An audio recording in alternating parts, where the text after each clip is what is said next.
This how to 1 minute will show you how to properly disable lazy load in WordPress. Follow these easy steps to do it. First of all, we will install and activate a plugin. So hover over on plugins and click on add new plugin. In this search plugins box, type here WP code and search for it. And this is the plugin we are going to use. So install and activate this plugin. Once done, to this left-hand menu, you will get code snippets. Hover over on it and click on add snippet. And now we will use custom snippet. So you can find the snippet using this search box. So click on use snippet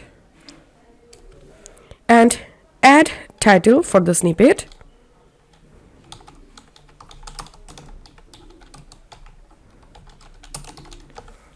And now code type, select PHP snippet. And in this video description, you will get this code. All you have to need, just copy and paste this code here. Once done, scroll down, insert method, select auto insert, location, select run everywhere. And now we need to active this snippet. So toggle this option to active and now click on save snippet. Once the snippet created and saved, your lazy load has been properly disabled. This is how we can do it. If you find this video helpful, don't forget to subscribe. How to 1 minute. See you in the next video.